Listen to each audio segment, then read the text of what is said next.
आज दिल्ली को अपना मेयर मिलने वाला है। एलजे की ओर से चुनाव की तारीख पर मुहर लगने के बाद तैयारियां पूरी हो चुकी हैं। बीजेपी का दावा है कि इस बार का चुनाव चौंकाने वाला होगा। कई बार बैठकें हुई हैं, कई बार बैठकों के बाद भी नतीजे पर नहीं पहुंच पाए। आम आदमी पार्टी बीजेपी को घेर रही है, बीजेपी आम आदमी पार्टी को घेर रही है। दोनों एक दूसरे पर आरोप प्रत्यारोप लगा रहे हैं, लेकिन इस बार संभावनाएं हैं मेयर बनने की।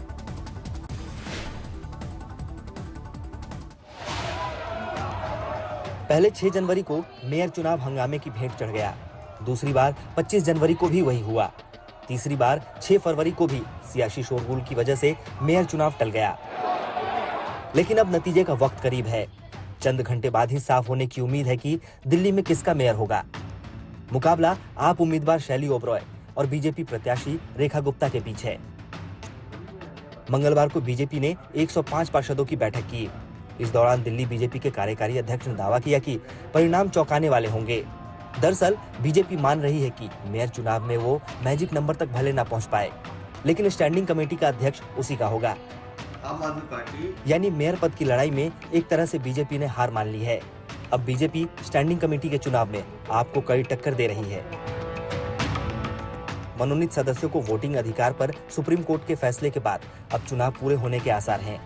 अदालत ने कह दिया है कि मनोनीत सदस्य वोट नहीं कर सकेंगे। इसके बाद शनिवार को ही एलजी ने चुनाव कराने की मंजूरी दे दी। आज मेयर के साथ साथ डिप्टी मेयर और स्टैंडिंग कमेटी के सदस्यों का चुनाव भी हो जाएगा। रामकिंकर सिंह, दिल्ली, आज तक। अब खबर मुंबई से। बीती रात साहू नगर इलाके में भीषण आग लग गई, जिसके चपेट में कमला नगर झोपड़पट्टी की कई झोपड़ियां आ गई। तड़के 4 बजे झुग्गियों में आग लगी। खबर मिलते ही फायर ब्रिगेड की 20 से ज्यादा गाड़ियां मौके पर पहुंची। आग बुझाने का काम तेजी से शुरू हुआ। फौरन आसपास के घरों को रेस्क्यू टीम ने खाली करवा लिया, लेकिन वहां पर संकरी गलियों की वजह से मौके पर पहुंचने में काफी परेशानियां हुई। हादसे में कुछ लोगों के जख्मी होने की भी खबर है। अब अगली खबर उत्तर प्रदेश के हाथरस से, जहां पर बीती रात दर्दनाक सड़क हादसे में 4 लोगों की मौत होगी। बताया जा रहा है कि नेशनल हाईवे 93 पर मिनी ट्रक की ट्रैक्टर ट्रॉली से टक्कर हो गई। इसमें मिनी ट्रक में सवार 4 लोगों की जान चले गए, जबकि 10 से ज्यादा लोग घायल हैं। मिनी ट्रक पर कुछ लोग सवार होकर एक सगाई समारोह से लौट रहे थे। बिहार की सियासत में उठापटक के संकेत मिलने लगे। सत्ताधारी जेडीयू और आरजेडी की आपसी बयानबाजी तेजस्वी की इर्द गिर्द शुरू हो गई। मांग हो रही है कि नीतीश कुमार अब सीएम की कुर्सी तेजस्वी को सौंपे और खुद देश के पीएम बने। इस पर जमकर बयानबाजी चल रही है।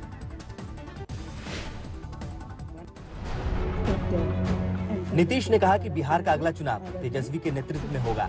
इसे सुन आरजेडी फूले नहीं समा रही। अब पार्टी एक कदम आगे बढ़कर दावा कर रही है। आरजेडी कह रही है कि इस बार फगुआ के बाद बिहार बदलाव देखेगा। इशारा नीतीश के मुख्यमंत्री पद छोड़ने और तेजस्वी के कुर्सी संभालने का है। अब इस मार्च में ही हमको उम्मीद है कि तेजस्वी बिहार का नेतृत्व करेंगे। आरजेडी एमएलसी रामचंद्र पूर्वे भी बता रहे हैं कि यही बिहार का आसमान है। आकांक्षा है, आशा और आकांक्षा है आजकल के युगों में कि साहब तेजस्वी यादव के नेतृत्व में ही अगली सरकार बनी। तेजस्वी को लेकर आरजेडी की ओर से ऐसे दावे हुए तो जेडीयू ने सफाई देने में तनिक भी देरी नहीं की। पार्टी अध्यक्ष ललन सिंह ने कहा कि चुनाव का नेतृत्व कोई करे, मुख्यमंत्री का फैसला विधायक करते हैं, वही करेंगे। यही ने कहा मुख्यमंत्री जी ने कि तेजस्वी प्रसाद यादव के नेतृत्व में चुनाव लड़ा जाएगा।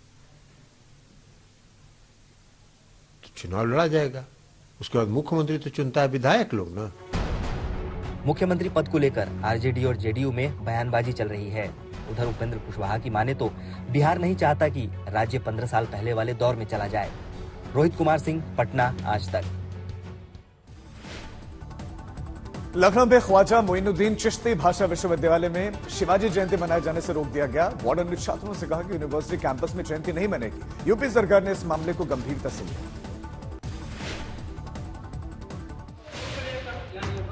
विवाद 2 दिन पुराना है, लेकिन वीडियो वायरल हुआ तो लखनऊ के ख्वाजा मोइनुद्दीन चिश्ती भाषा यूनिवर्सिटी के वार्डन का तानाशाही रवैया सामने आया। देखिए और सुनिए कैसे वो छात्रों को छत्रपति शिवाजी जयंती मनाने से रोक रहे हैं। नहीं, क्यों सर? रूम पे ले करो, यहाँ नहीं होगा। चलो रूम पे सर, अपने रूम पे बाहर नहीं। क्यों सर? एकदम नहीं, बाहर नहीं करने देंगे हम। परमिशन लो तो होगा। किसी से परमिशन लिए हो? सर परमिशन मिलती है? हाँ, नहीं मिलती। एकदम नहीं मिलेगी इसके लिए, नहीं मिलेगी। अपने रूम में करो, यूनिवर्सिटी के बाहर करो। कौन रोका है? ये पढ़ने की जगह है सर। पढ़ने के नहीं, जयंती है सर, हम मना सकते हैं सर। मैं कहाँ कर रहा हूँ? बाहर जा करो ना, मंदिरें सारी हैं सर। मंदिर पे नहीं कर, सारे पंडाल लगे हैं तो हॉस्टल नहीं। छात्र भी जिद पर अड़ गए। कह दिया कि जयंती तो मनाएंगे, लेकिन उसके बाद वार्डन की तल्खी देखिए। सर देखिए, आप तो पूजा करेंगे, साथ आप हमें कर रहा हूँ, दिमाग खराब ना करो सर। क्यों क्यों सर एकदम नहीं, परमिशन लो, परमिशन ले लो, नहीं कर सकते, परमिशन लेके होगा सर, परमिशन दिलाइए। हाँ परमिशन आप लेटर लिखो देना नहीं, लेटर लिखा नहीं होगा। चलो हटाओ इसको, चलो चलो चलो चलो रूम पे चलो। वीडियो वायरल हुआ, वार्डन की सच्चाई जग जाहिर हुई तो सरकार ने दो टूक कह दिया कि छात्रों को उनका हक मिलेगा। हम अपने सभी महापुरुषों के प्रति श्रद्धान्वित हैं और ऐसी कोई स्थिति नहीं आने देंगे। सभी संस्थानों में नौजवानों को, युवाओं को, छात्रों को अपने महापुरुषों की जयंती मनाने का हक है और मिलेगा। वार्डन की तानाशाही के खिलाफ छात्रों की नाराजगी जताई और प्रदर्शन भी किया। आज तक ब्यूरो। 923 गोवंशीय पशु संरक्षित किए गए हैं। मुख्यमंत्री निराश्रित बेसहारा गोवंश। अगली खबर भी यूपी से ही, जहां पर आज योगी सरकार अपना बजट पेश करने जा रहे हैं। वित्त मंत्री सुरेश खन्ना विधानसभा में बजट पेश करेंगे। माना जा रहा है कि इस बार का 7 लाख करोड़ का बजट पेश हो सकता है। इसमें महिला, युवा, किसानों पर फोकस रहने की उम्मीद है। साथ ही बुनियादी ढांचे और रोजगार को लेकर भी ऐलान हो सकते हैं। कुछ नई घोषणाएं भी लाई जा सकती हैं और अगले साल 2024 में लोकसभा चुनाव है, उसके मद्देनजर यह चुनावी बजट हो सकता है।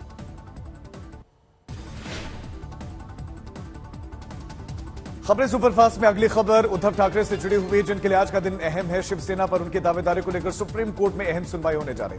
उद्धव ने अदालत में याचिका देकर चुनाव आयोग के उस फैसले पर रोक लगाने की मांग की है जिसके जरिए पार्टी का नाम और चुनाव चिन्ह एकनाथ शिंदे गुट को मिला। इसी के खिलाफ उद्धव ठाकरे ने सोमवार को सुप्रीम कोर्ट में याचिका दाखिल की। उद्धव गुट ने कल अदालत में कहा कि शिंदे गुट ने पहले ही शिवसेना नाम और सिंबल पर कब्जा कर लिया है और अब पार्टी के बैंक अकाउंट पर भी कब्जा करने की कोशिशें हैं, लिहाजा जल्द सुनवाई हो।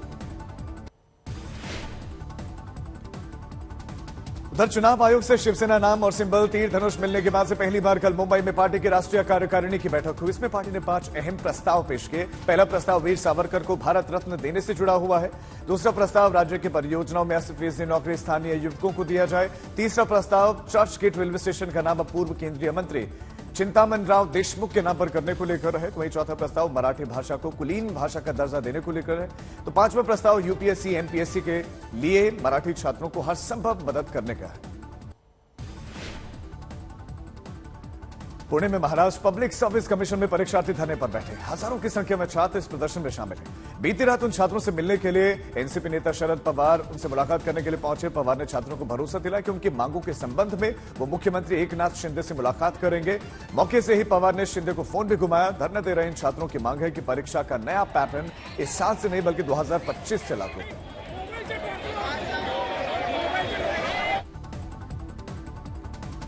अब खबर कानपुर देहात कांड से जुड़े हुए इस मामले को लेकर लोक गायिका नेहा सिंह राठौर को पुलिस ने नोटिस थमाया। मां बेटी के जलने से मौत हुई थी। मामले में नेहा सिंह राठौर ने एक गीत बनाया। पुलिस ने अब उसी गीत पर नोटिस देते हुए जवाब मांगा है। नेहा से पुलिस ने गीत के बोल और गीत गाने की सत्यता को लेकर सवाल पूछे हैं। पुलिस ने नोटिस में नेहा के गाए गए गीत से समाज में दुश्मनी फैलने की बात भी लिखी है। नेहा सिंह राठौर को पुलिस के नोटिस का 3 दिन के भीतर जवाब देना है। सोशल मीडिया के द्वारा शालिग्राम जी का एक विषय हमारे संज्ञान में आया है। देखो, हम गलत के साथ नहीं हैं। कानून निष्पक्षता और पारदर्शिता की गहराई से इसकी जांच करें।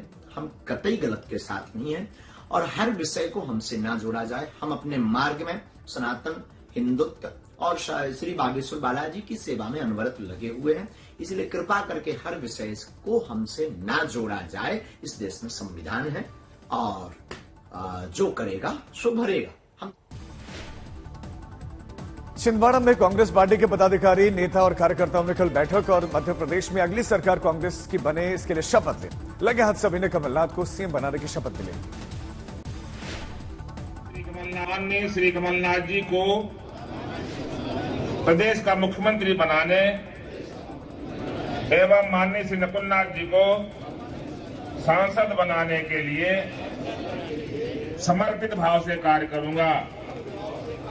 मैं यह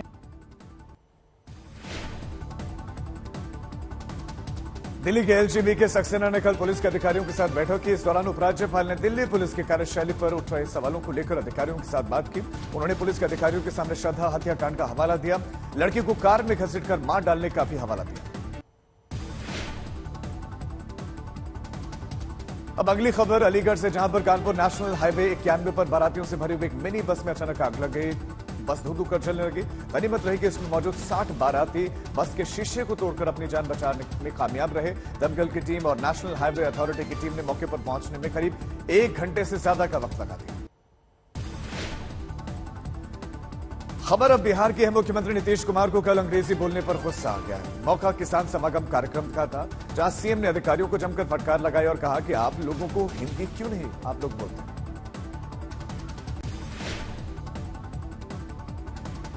देश के हिंदी शब्द तो भूल जाइए। जी नहीं सर, बिल्कुल शुरू तो बिहार लग रहा है सबको बिना मतलब का बोलते हुए। कोई बात नहीं अरे बात खेती करते हैं जी, तो खेती तो आम आदमी करता है ना जी। अब आपको यहां बुलाया गया सुझाव देने के लिए, तो आप आधा से आधा अंग्रेजी बोल रहे हैं। इंग्लैंड है ये भारत है ना जी। अब बोलिए, ये बिहार है ना, तो इसीलिए हम देख रहे हैं आजकल ये हो क्या गया है। जब से कोरोना आया है, ये तब से एक एक चीज जो हो गया है, तो सब मोबाइल पर देखने लगा है, तो सब अपना पुरानी भाषा को भूल रहा है। नया नया शब्द बोल रहा है, तो पुराना चीज को भूल रहा है। बिल्कुल क्षमा चाहूंगा सर। तो इसलिए जरा बोलिए ठीक से, बोल ठीक रहे हैं, लेकिन जरा बोलिए, जरा अपने राज्य की भाषा में बोलिए ना। तो हर चीज में आप शुरू कर दे रहे हैं, वो ठीक नहीं है।